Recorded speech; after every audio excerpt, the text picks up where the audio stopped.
Hello everyone, welcome back again to Liverpool Report today. We've got the latest updates on our beloved club Liverpool.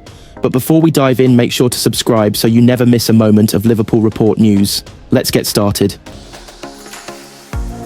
Liverpool's Curtis Jones has provided clarity on comments he made during pre-season regarding life at Liverpool under Arneslot, as opposed to Jurgen Klopp.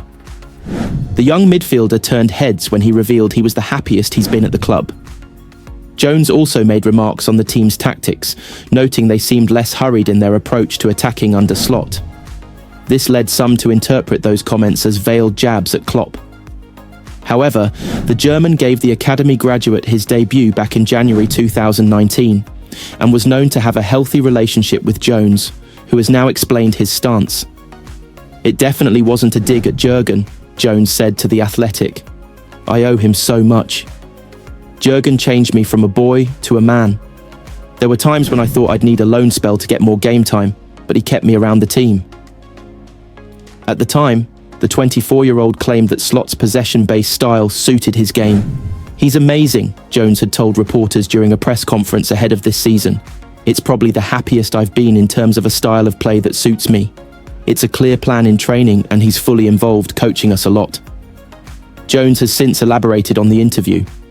"Jurgen made me understand the game a lot more from being a kid at the academy who was scoring and assisting all the time and didn't really have to run," he added. "I could do whatever I wanted. The next step was to keep that ability, but change stuff like passing the ball even more and the work off the ball. I wasn't always the best kid, but I wasn't arrogant or cocky. I just wanted the best for myself.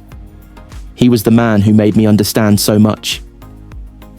Jones played his 37th game of the season on Sunday, as Slot's team lost in the Carabao Cup final against Newcastle United. While the midfielder also missed a penalty in the Champions League last 16 shootout with PSG last week, it's been comfortably his finest season since breaking into Liverpool's first team. Jones also earned praise for his candid response following Liverpool's European Cup disappointment. "Stepping up and trying to help the team in every moment I can is the type of person that I am," he said on Instagram post-match. "This comes with risk and failing. Last night I got a taste of that. I can live with missing, but I can't live without taking the responsibility." His performances this season have now earned him a spot in Thomas Tuchel's 26-man England squad for the upcoming World Cup qualifiers against Albania and Latvia. "I'm buzzing," Jones told The Athletic. "To get called up shows how well you're doing for your club."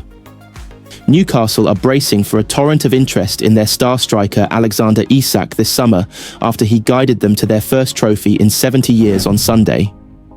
Isak was influential in Newcastle's Carabao Cup triumph as he scored 3 times in the competition, including against Arsenal in the semi-finals and the second goal against Liverpool in the final.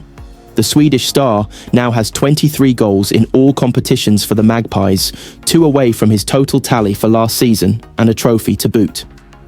He could now be ready for a new challenge with the likes of Arsenal, linked with a move for the 25-year-old. Newcastle will fight tooth and nail to keep their star man and should demand an eye-watering fee for a player who still has more than 3 years left to run on his contract at St James's Park.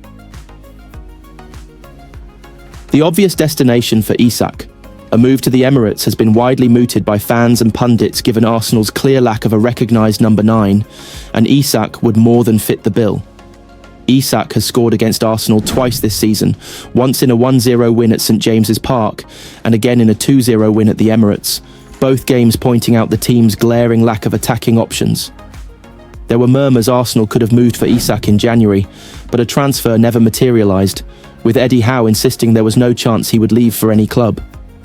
Arsenal's need for a new striker has only been made more obvious after an injury crisis ruled out Kai Havertz and Gabriel Jesus for the season, while Bukayo Saka has also been out for a lengthy spell. There's no doubt Isak would take Arsenal to the next level after being left 15 points behind league leaders Liverpool in the title race. The team's major sticking point this season has been their lack of a reliable hitman up front, and Isak can deliver that. If Liverpool were to enter the race for Isak, Arsenal would really be in trouble. The Reds look nailed on to win the Premier League and could look to swoop for Isak, particularly if they were to offload a handful of players this summer.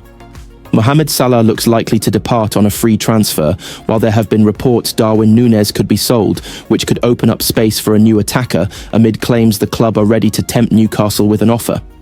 Liverpool already have the likes of Luis Diaz and Diogo Jota, but neither have been prolific for the club, and they will need to find someone who can replace the glut of goals Salah offered. Club legend Jamie Carragher has already dismissed the idea that Arsenal would be favourites in the race for Isak and talked up Liverpool as a possible destination. "I don't really get all the talk about going to Arsenal," Carragher said on the It's Called Soccer podcast. "I know Arsenal would love him, but one thing I would say as well, Arsenal aren't the only team that need a centre-forward. Liverpool need one as well. I think in the summer, Liverpool will be in the market for a centre-forward. So I think if he was available, there's no doubt Arsenal would go for him, but I think Liverpool would be part of that queue as well. Isak's recent displays are good enough for any club in the world at present, and Real Madrid really would be the pinnacle for him."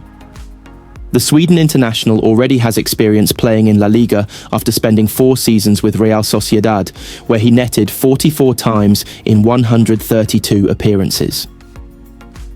That included one season where he scored 17 La Liga goals in 34 outings, and Madrid will know he can deliver at the highest level, especially after watching him blitz 48 goals in the last 2 seasons in England. Newcastle are currently 6th in the Premier League table, but are just 1 point off Manchester City in 5th and 2 points off Chelsea in 3rd. A strong end to the season could see them deliver Champions League football that Isak craves.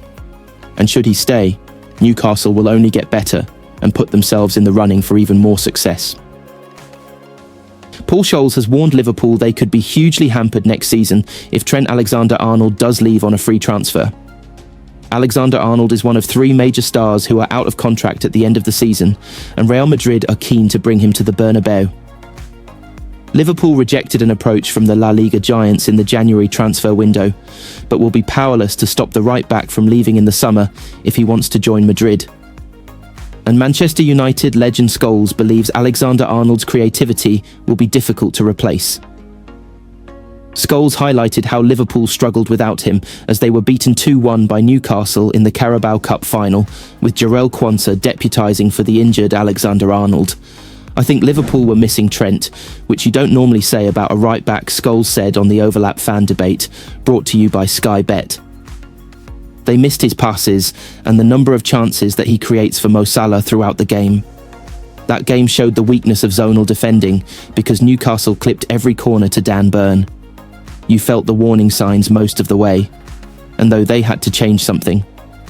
Scholes is not the only one who believes Alexander-Arnold was a huge miss for Liverpool at Wembley, with Micah Richards saying on the Rest is Football podcast, "They just didn't have the same flow they usually have, and you know Trent on a big pitch, he's a great passer of the ball.